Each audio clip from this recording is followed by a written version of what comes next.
Today, we're diving into something really quite powerful, the way art can build awareness. Yes, specifically, we're looking at a stage play called Unravelled. Right, and it tackles frontotemporal dementia, FTD, and aphasia, which often goes alongside it. Really tough subjects. Incredibly tough. And our main source here is a review by Joseph Collins Jr. for URBT News.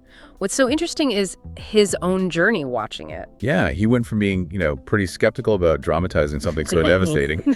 to being completely emotionally hooked.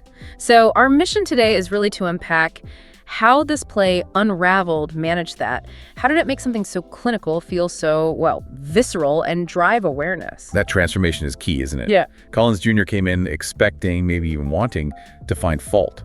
He was worried it might be, exploitative. Or just clumsy. Dramatizing intense human suffering is tricky territory. He fundamentally questioned if it was even appropriate for the stage. But he ended up telling everyone they needed to see it. Huge turnaround. Before we get into his experience, though, maybe we should quickly define FTD. How's it different from, say, Alzheimer's? That's really important context, yeah. Most people hear dementia and think memory loss, like with Alzheimer's.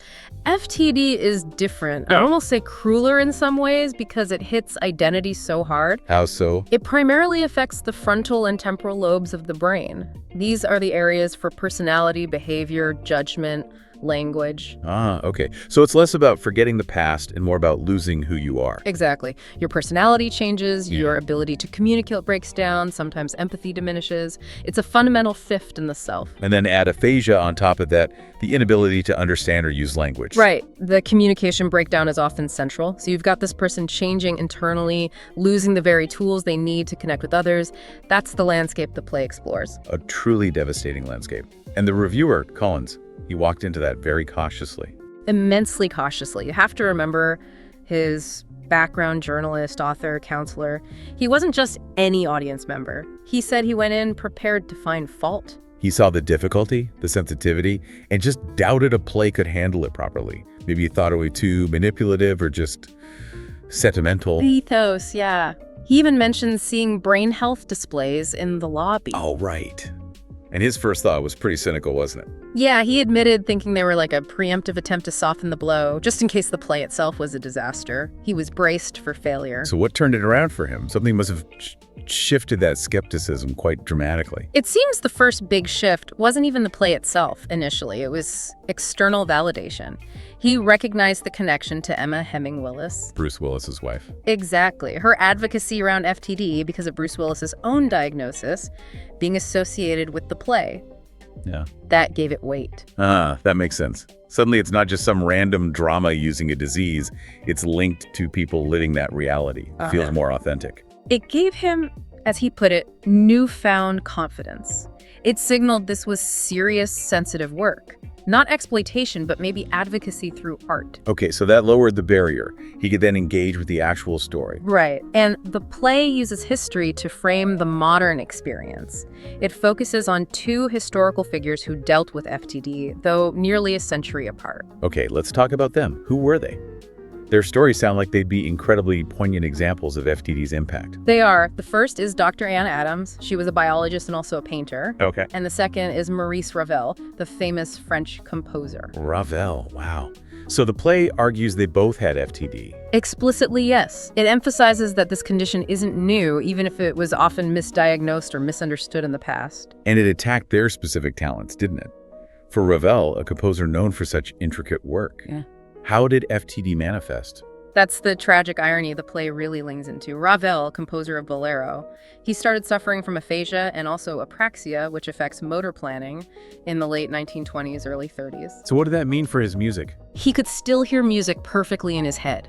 He recognized his own pieces, understood music completely, but the FTD attacked the process, the ability to get those complex musical ideas down on paper, to organize them, to sequence the actions needed to write or even play properly. Oh, wow. So he was essentially trapped inside his own mind. The music was there, but he couldn't express it. That's it, precisely. Intellectual and emotional imprisonment. He couldn't complete complex tasks. It became paralyzing for him. And when the disease hits your core skill, the very thing that defines you, that must amplify the loss immensely. Absolutely. It's more than just forgetting things. It's losing the essence of your professional identity. And Dr. Anne Adams, the biologist turned painter. How did it affect her? For her, it seems there was a shift towards art. She moved away from science and began painting often these very repetitive, almost obsessive geometric patterns. It's like her brain was finding a different channel, maybe the only one left open for expression. That juxtaposition is fascinating.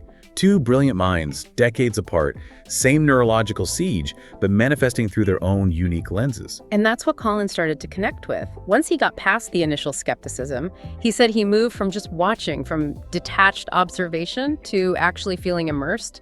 He felt the confusion. He said by intermission he was emotionally invested, right? Fully invested. But it wasn't just the character stories. To really understand why it was so effective, we need to look at how the play was staged. It wasn't designed to be comfortable. No, definitely not an easy watch, as he put it.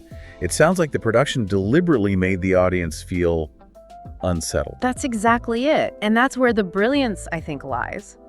The play mirrors the experience of FTD. It creates a visceral understanding by forcing the audience into a state of disorientation. So the structure itself was doing the work of building empathy. What did that involve specifically? Fragmented scenes. Yes, fragmented scenes, so the story didn't unfold neatly, chronologically. There were shifts in perspective, so you were constantly trying to figure out whose viewpoint you were getting. Okay. And the dialogue itself was apparently confusing at times, maybe non sequiturs, hard to follow. But isn't that risky? Don't you risk just frustrating the audience, making them tune out if they can't follow what's going on? It's a massive risk. But it seems Unravelled walked that tightrope successfully. The confusion wasn't just for shock value, it was like a shared task. A shared task? How do you mean? The audience had to actively work to piece together the narrative, just like someone with FTD or their family members might struggle to piece together reality or communicate. You had to struggle to make sense of it. Right. And that struggle, that's the point, isn't it? That's the lived reality for people dealing with FTD and aphasia every single day. The play puts the audience, just for a short time, into that state of cognitive effort. Precisely. It demands active engagement. Colin said it challenged the audience to actively engage. It wasn't passive. You had to put in the mental and emotional work. That's a much deeper way to create empathy than just telling a sad story. You're not just watching suffering, you're experiencing a simulated version of the cognitive difficulty. Exactly. It turns watching into a form of participation. It's demanding, yes, but the payoff in understanding the isolation? That seems immense. And that payoff, that understanding of isolation, really lands in the final scene, according to the review. Yes, the final scene sounds incredibly powerful. Just separated chairs in an empty space. Very simple staging. Deceptively simple. But that image, the chairs apart, the gap between them. It speaks volumes about the communication barrier, doesn't it? Two people, maybe physically near, but that empty space is the chasm the disease creates. It's physically present, mentally unreachable. That's the core tragedy right there, visualized. And after experiencing the fragmented, confusing structure of the play, the audience understands that final image, not just intellectually, but emotionally. They felt a hint of the struggle leading to that isolation. It really brings it home. And this moves beyond just the individual stories on stage. The review makes it clear Unravelled is part of something bigger. Yeah, definitely. It's tied into the Unravelled Outreach Brain Health Festival. So the play isn't just art for art's sake, it's a tool. A tool for what? Raising awareness, obviously. Awareness, yes, but also reducing stigma, providing support. It aims to turn the artistic experience into real-world action and conversation. And that connection back to Bruce Willis, a name everyone knows. It makes the message feel so much more urgent, more current. It bridges the gap, doesn't it? Yeah. Between the historical figures like Ravel and Adams and the present-day reality for so many families. The play makes the invisible struggle visible. Collins called it a catalyst for conversation and a beacon of hope. So wrapping this up, what's the big takeaway here? For me, it's about the sheer power of how you tell a story. Absolutely. This play didn't just present information about FTD. It used its very structure, the fragmentation, the difficulty to mirror the condition. And that's what converted the skeptic. Yeah. It made the experience relatable, emotional, inescapable, really. It forced empathy through shared effort. That artistic choice to make the audience work seems crucial. It earned that final, devastating image of the empty chairs. You understood the isolation because you'd felt the struggle to connect and make sense of things throughout the play. And the reviewer's final words were basically a call to action, weren't they? He said, we need to talk about mental health, and we need to talk about diseases like frontotemporal dementia. A direct challenge. The play opens the door, creates the empathy. Right. So the final thought for you listening might be, okay, the play created awareness. It created empathy. What comes next? How do we take that feeling, that understanding of Ravel's trapped mind or that final empty space, and turn it into actual conversation and a meaningful action in our own lives and communities? What are those practical steps beyond just feeling?